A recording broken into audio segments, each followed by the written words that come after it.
Get ready to uncover groundbreaking ideas, discover the hidden challenges, and explore the untapped potential of marketing in the digital age. This is FairPlay with Arun Kumar, the podcast that takes you on a journey into the impact of data and technology in marketing. Here's Arun. Hi everyone, welcome to FairPlay. My guest this week is Dr. Lee Schlenker. Throughout his academic and professional career, Lee studied the use of data in organizational decision-making. He held IBM's first academic chair of e-business and later held Oracle's academic chair of emerging technologies at the EM Lyon. Today, through the Business Analytics Institute, he offers training, coaching, and mentoring on data science, the managerial challenges of AI, which I know is a really big topic, and the Internet of Value to a corporate client list that includes AXA, Microsoft, and Oracle, as well as a number of public organizations in Europe, the US, and Asia. In academia, his summer and winter schools gather students from practically the entire world to explore the practice of data science in fields ranging from finance to banking to health sciences and defense. Lee, welcome to FairPlay. Arun, thank you very much for such a warm introduction. I'm really looking forward to this conversation. Great. So let's kick it off with a very basic question around what do you think are the key skills and competencies that data scientists need to succeed in today's market? Please keep in mind that I'm working with master's and BA students that have some professional experience, as well as mid-level executives in a lot of the major companies. The key competency I would see, and thinking a little bit about the interview that we're having together, brings me back, if you'll give me just a moment, to a conversation we had with Dr. Hegde in a holy city in India last winter called Dhammastada, which perhaps you know. Yep. And we had taken our students to Mysore, India to study AI for good. And we went to Dhammastada because the notion of good itself needs to be defined, it needs to be operationalized, and it needs to be measured. And since Dr. Hegde has been working with his family on this for generations and generations, we asked him the same question, what he felt was the most important competency for someone wanting to work with data science in today's society. And he suggested something that the students have a little bit of trouble understanding, but I'll try to substantiate. He said that rather than focusing on what's visible, a data scientist's job is to make the invisible visible. And I honestly think that that is the key competency today. It's important, of course, to learn programming, statistics, machine learning, data visualization, and knowledge.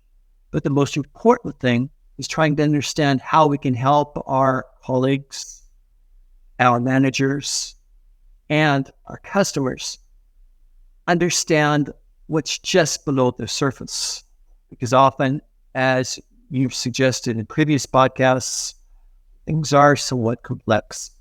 So when you structure your courses, especially for MBA and master's students, what do you set as some of the learning objectives? Like how does this play into that?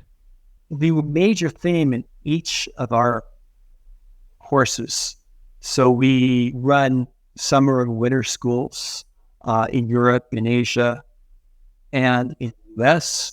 We do corporate seminars for some of the companies that you've mentioned. And of course, we want to talk about the data science lifecycle and transforming data into actionable insights. We do this in the health sciences. We do this in the finance and banking industry. We're having a winter school coming up on defense and also generative AI in business.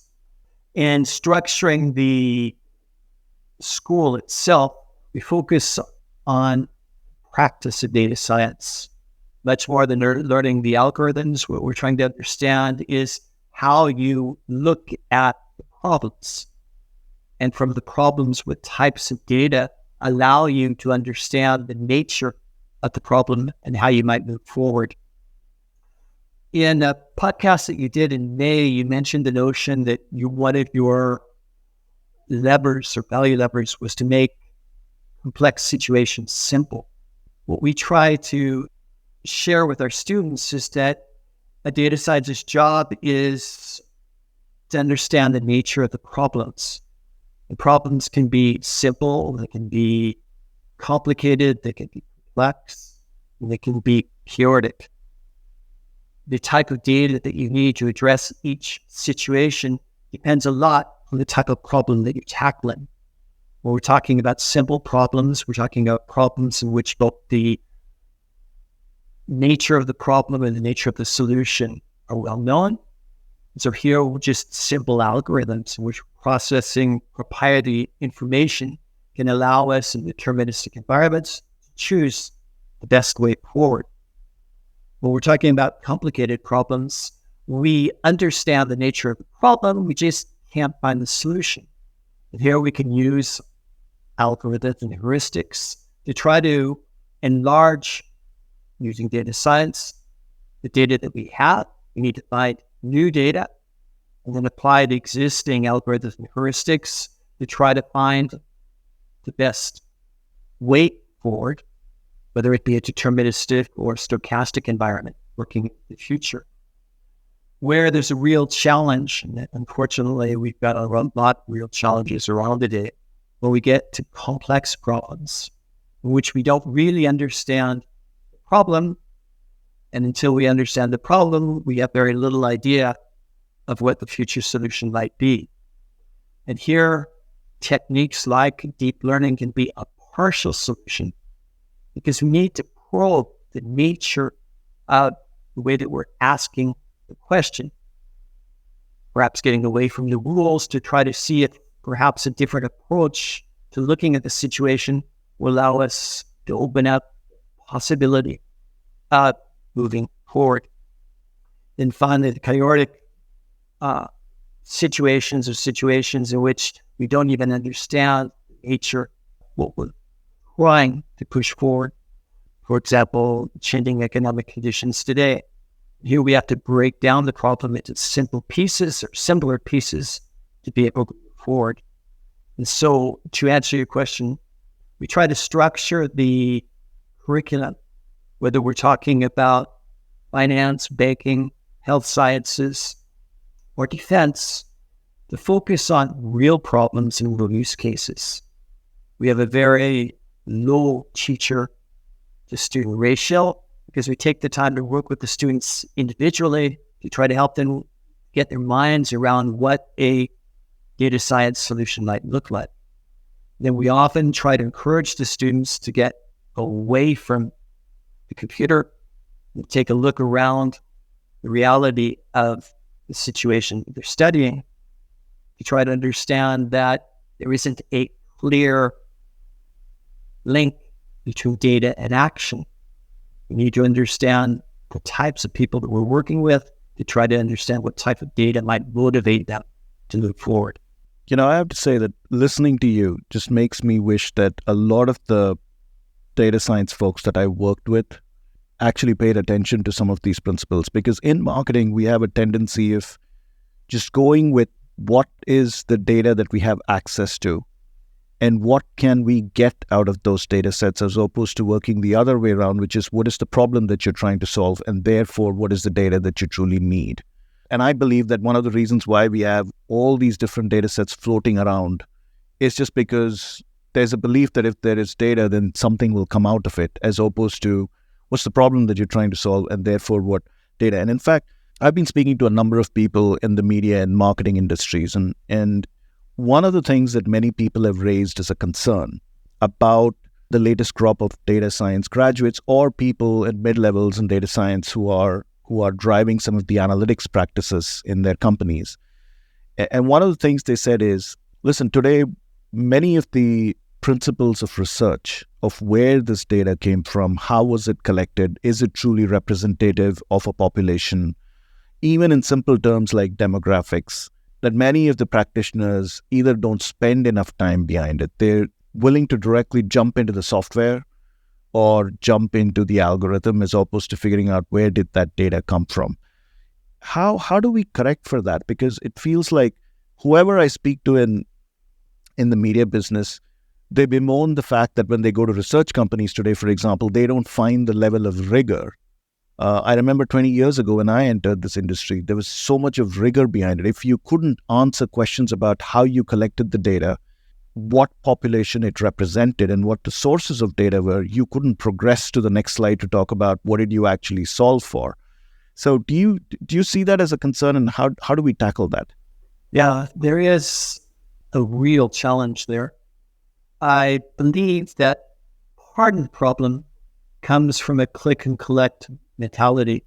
They want to go through a data science program by clicking on, if possible, as few platforms as possible to be able to demonstrate that their mastery of the data science lifecycle, and then believe that they're qualified to work in industry.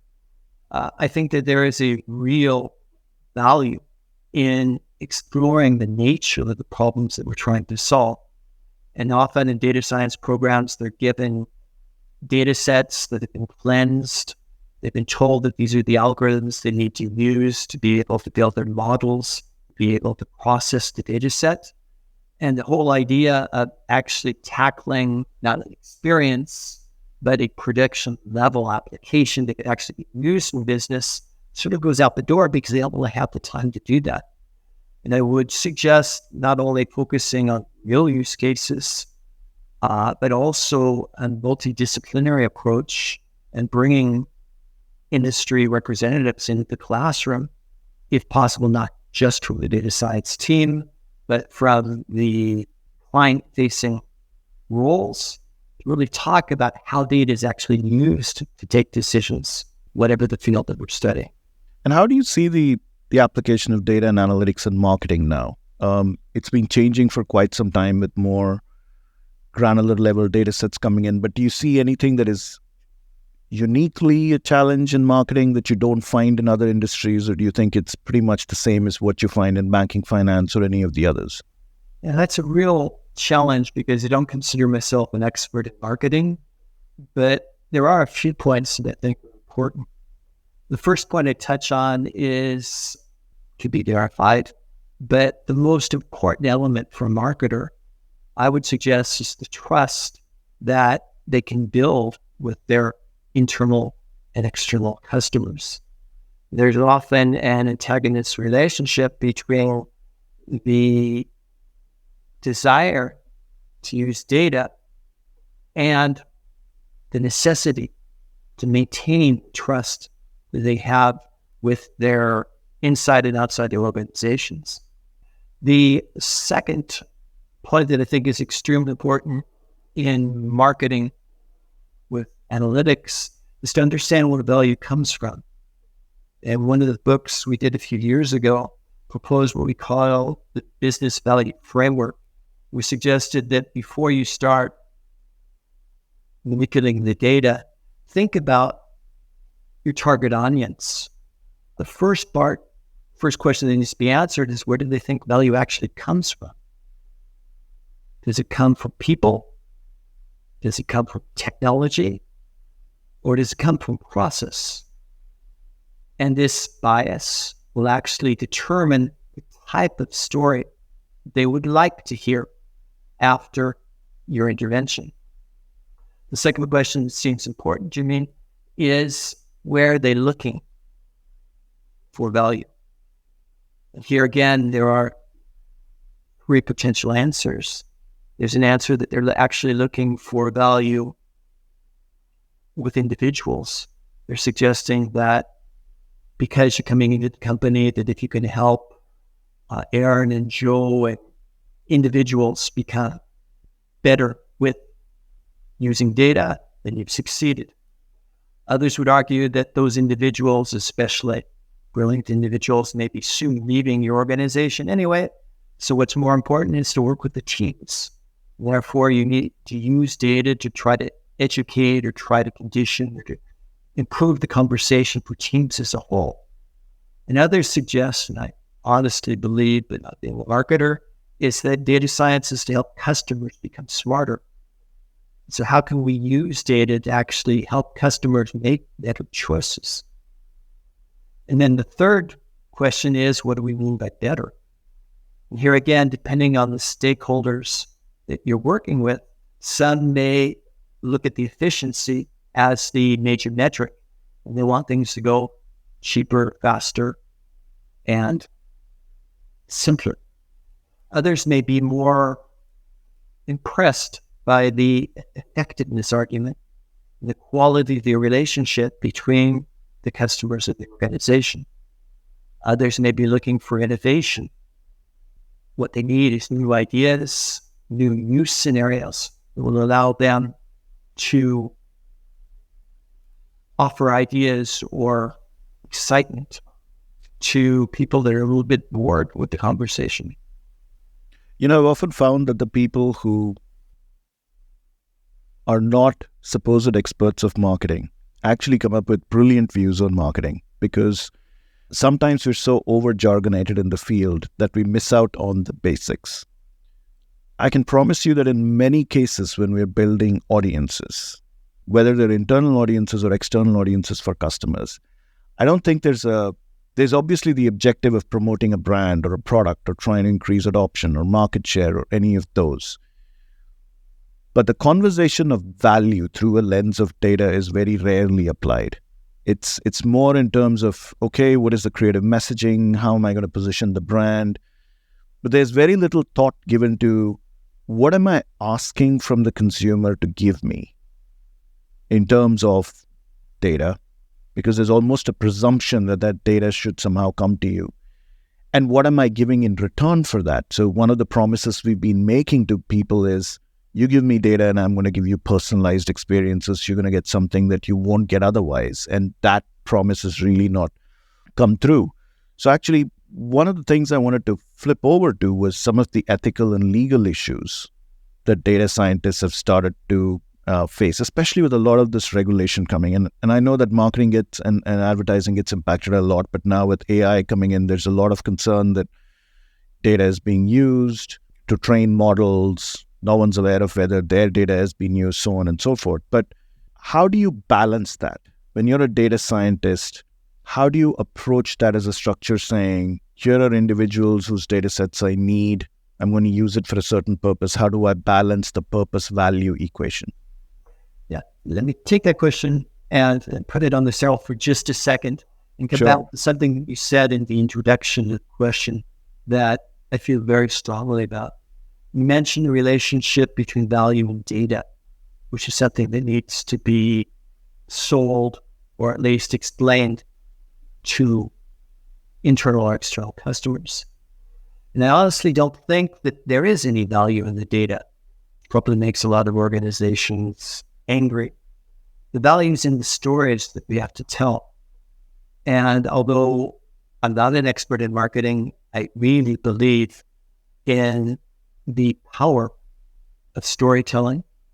And I think a little bit about the hero's quest and the need when we're exploring a problem to identify from a customer's point of view how they see that as a problem. Borrowing from Joseph Campbell or Latin Hop, the second stage is trying to understand the hero, which is the customer's armor. What skills and competencies and knowledge does he have or she have? And what's missing that allowed this problem to manifest itself? Then to move forward to understand how data can actually provide a road forward, not just to train an algorithm, but to allow the customer to see the possibility of addressing the problem. And then finally, to make sure that when we are telling the story, which is the customer story, we come back to the metrics. How do they judge that our data has actually helped them move forward? That depends on how they describe the problem at the very start, problem, the challenge. So I think it's very important to capture the value in the story. The data itself has no value unless it can be inserted in a customer story that makes sense to that. When we come back and take the question of the shelf. question off the shelf and discuss the ethical aspects. When I refer to ethics, it's not a question of right or wrong. It's a question of developing acceptable practices that can actually build trust. Each generation of technology has introduced new ethical arguments. And because of the multifaceted nature of data science, and as we're progressing of artificial intelligence itself, we need to be very conscious of exactly how our use of data and algorithms is it changing the way people actually look at reality. You take a walk through the streets in Grenoble and you see that most people seem to see reality today through their mobile phones, not through computers in their offices. So I think that we need to be very attuned to a series of ethical questions that can build better practices, better data practices. These include being attuned to the questions of privacy, to be able to look at the implications of bias on the data, on the algorithms, business logic, on even the way that we determine what's right and wrong, to be attuned to the need for managerial accountability. Even if we get to the point of general AI one day, you can't hold an algorithm legally responsible for something. Somebody's got to step up and take responsibility. There's the question of human agency, and a real concern whether the use of data science, machine learning, limited AI is actually making people better. Is the role of AI to replace human initiative or to enhance human intelligence? And finally, in terms of innovation, which I think we talk a lot about in marketing, because machine learning, deep learning, actually just extrapolates data from past experience, it's actually the antithesis of innovation. And the processes that are associated with creating new use cases or inventions are, at the moment, uniquely human initiative. Thus, the need to keep the human in the loop, no matter how far we're able to go with artificial intelligence. Well said. Okay, Lee, we have to stop here. But coming up in the second part of my conversation with Dr. Lee Schlenker, the professor of business analytics and community management and principal of the Business Analytics Institute, Lee is going to talk to us about how much data is enough. I think that the right quantity of data depends on the trust that we're able to build with our internal and external customers. The value of the data doesn't come from its quantity, but from the trust that our customers have in our data practices. This has been Fair Play with Arun Kumar. If you want to uncover the keys to using data wisely and fairly in an ever-changing world, go to arunkumar.com for more insights and resources. Fair Play is a production of Forbes Books.